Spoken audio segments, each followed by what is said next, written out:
Hai, apa kabar semuanya? Semoga kabar Anda baik-baik saja. Terima kasih karena sudah memberikan support dan juga kesetiaan Anda untuk membangun channel Codot Film. Yuk kita lanjutkan alur ceritanya, sambil siapin kopi dan cemilan, setting suara volume full. Gasken, 039, kalau ada tugas mendesak, tebakan ini salah. 039. Ada baiknya memiliki lebih banyak pilihan, tetapi dia juga ingin tahu alasannya. Apakah ini juga terkait dengan pemilik asli kekuatan ini yang mengkhianati raja? Atau setelah membunuh desainernya, rencana awal mereka hancur total? Memikirkan spekulasi dan asumsi yang berurutan, Cheng Jinwu menggelengkan kepalanya. 039, mari kita pikirkan. 039. Sekarang perlu untuk menetapkan tujuan utama untuk saat ini. Bunuh hantu putih tua itu. Kemudian ekstrak informasi tentang raja dari orang itu. Akan sangat bagus jika itu datang untuk menemukan dirinya sendiri, tetapi bahkan jika itu menargetkan pemburu lain, itu akan memperluas cakupan jebakan. Selama Anda bisa mengambil umpan, kedua gol bisa diselesaikan secara bersamaan. Masalahnya adalah waktu. Karena dia tidak tahu kapan raja akan muncul, maka sampai saat itu dia harus siap bertarung melawan lawan yang kuat kapan saja. Untungnya, dia menemukan tempat di mana dia bisa terus mendapatkan poin pengalaman. Negara R. Ada banyak tempat yang ditinggalkan oleh orang-orang di negara itu yang belum diperbaiki dari kerusakan yang disebabkan oleh raksasa itu. Saya mendengar bahwa ketika Cheng Xiaoyu pergi ke negara M, banyak portal di negara R lepas kendali, dan monster yang menginvasi dunia menempati tempat-tempat itu dan memperluas domain mereka.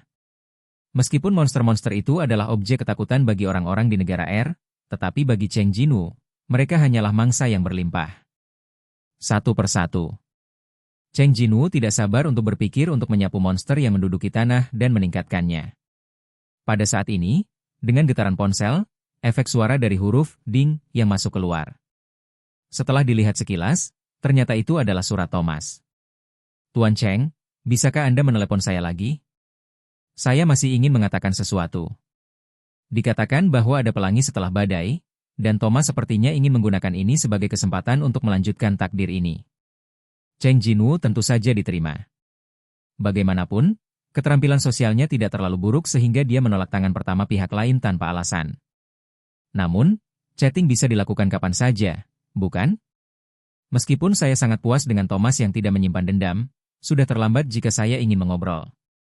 Cheng Jinwu dengan cepat meninggalkan surat balasan. Oke. Tapi sekali lagi, aku tiba-tiba terburu-buru. Berbunyi. Setelah membalas pesan tersebut, senyuman muncul di wajah Cheng Jinwu. Tidak ada yang berubah. 039. Untuk hari-hari mendatang, tingkatkan terus. Awalnya sama seperti sekarang. 039, bagus. 039. Suasananya sangat berbeda dari saat dia muncul, dan Seong Jinwu, yang berjalan dengan ringan dan penuh pertimbangan, meninggalkan gedung Daesung. Namun, Seong Jinwu bukan satu-satunya yang siap bertarung. Raja Dingin, yang melarikan diri ke tempat persembunyiannya, memanggil semua raja yang datang ke dunia. Di dalam gua yang membeku, 3 pria dan seorang wanita menunjukkan pose mereka. Di depan keempat raja, Raja Bittercold membuka mulutnya. Raja Bayangan ada di sini. Raja yang dingin dan para raja menceritakan apa yang telah mereka lihat dan dengar. Kuat, ayo kuat. Kuat, ayo kuat. Udara dingin di dalam gua, yang cukup untuk membekukan darah dan daging, tidak memengaruhi para raja ini, tetapi atmosfer menjadi dingin dalam sekejap. Bukankah itu berarti tidak ada wadah untuk menampung kapasitasnya? Raja Naga tidak bisa datang ke dunia karena alasan yang sama, bukan? Tapi Raja Dingin Parah menggelengkan kepalanya. Aku melihatnya dengan mataku sendiri. Dia nyata. Kedua raja yang sudah merasakan kekuatan Raja Bayangan di Pulau Qizhou juga setuju dengan perkataan Raja Brutal. Dia adalah ancaman yang lebih besar daripada Radiant Shard. Aku akan mengalahkannya. Bisakah kamu membantuku? Tetapi di hadapan suara raja yang dingin meminta bantuan, reaksi raja lainnya sangat dingin. Lagi pula, lawannya adalah raja terkuat di antara 9 raja yang menguasai dunia yang kacau. Melawannya berarti mencari kematian. Oleh karena itu, para raja harus berhati-hati dalam menangani masalah ini. Kata seorang raja. Mengapa kamu tidak menunggu Raja Naga saja? hancurkan raja.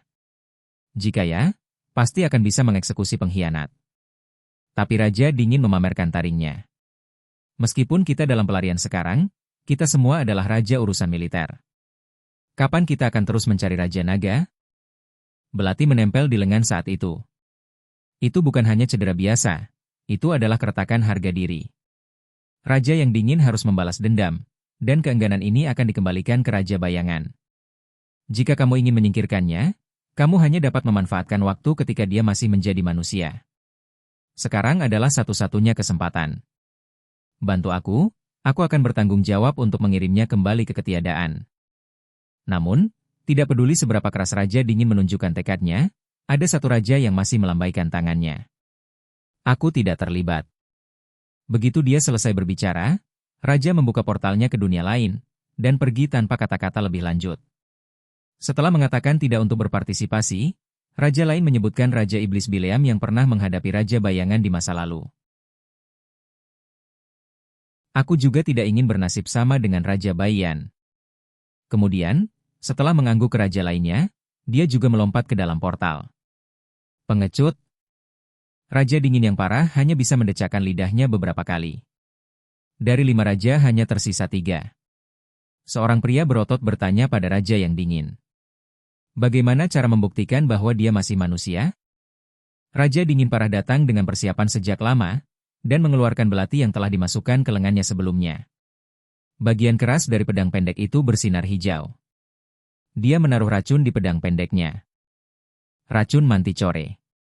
Meskipun tidak berguna bagi raja, bagi penduduk biasa di dunia campuran, itu adalah racun mematikan yang akan membusuk luka selama disentuh. Agar dapat menggunakannya suatu hari nanti, dia mengecat racun di belatinya terlebih dahulu. Meskipun bijaksana dan pintar, itu bukanlah cara kerja Raja Bayangan. Itulah bukti pasti bahwa dia masih manusia. Raja Dingin Pahit bertanya kepada 2 raja yang tersisa dengan sungguh-sungguh. Maukah kalian semua ikut denganku? Raja Bayangan yang masih manusia memiliki kekuatan yang setara dengan dirinya sendiri. Dengan bantuan kedua raja tersebut, Raja yang Dingin yakin bahwa dia akan mampu menghancurkan Raja Bayangan. Setelah bertukar pandang, kedua raja itu berpikir sejenak. Kemudian mereka mengangguk. Kuot, kami membantu Anda.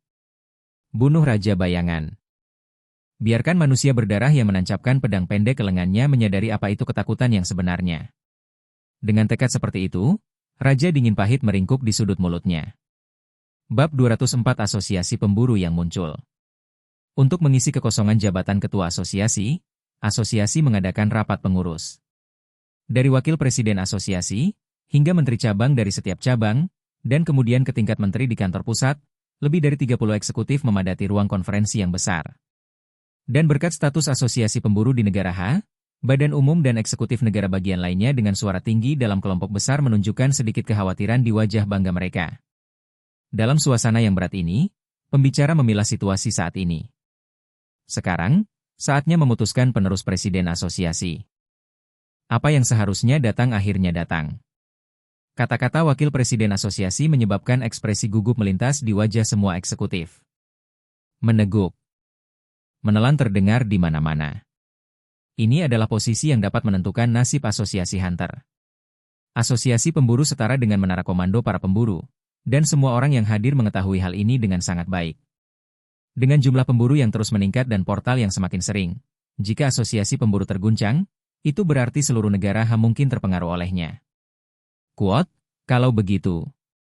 Sebelum berbicara, wakil presiden asosiasi yang memimpin rapat menutup laporan di hadapannya. Ini juga berarti bahwa dibandingkan dengan apa yang akan dikatakan selanjutnya, kata-kata yang tertulis dalam laporan itu tidak ada artinya. Kuot, setelah percakapan mendalam, para direktur dan saya memutuskan untuk merekomendasikan Menteri Wu Zhenze sebagai presiden baru asosiasi. Begitu ucapan ini keluar, tidak hanya orang-orang yang hadir yang terkejut, tetapi bahkan Wu Zhenze menoleh untuk melihat wakil presiden asosiasi dengan sangat terkejut. Dia belum mendengar apapun dari atasannya tentang masalah ini sejauh ini.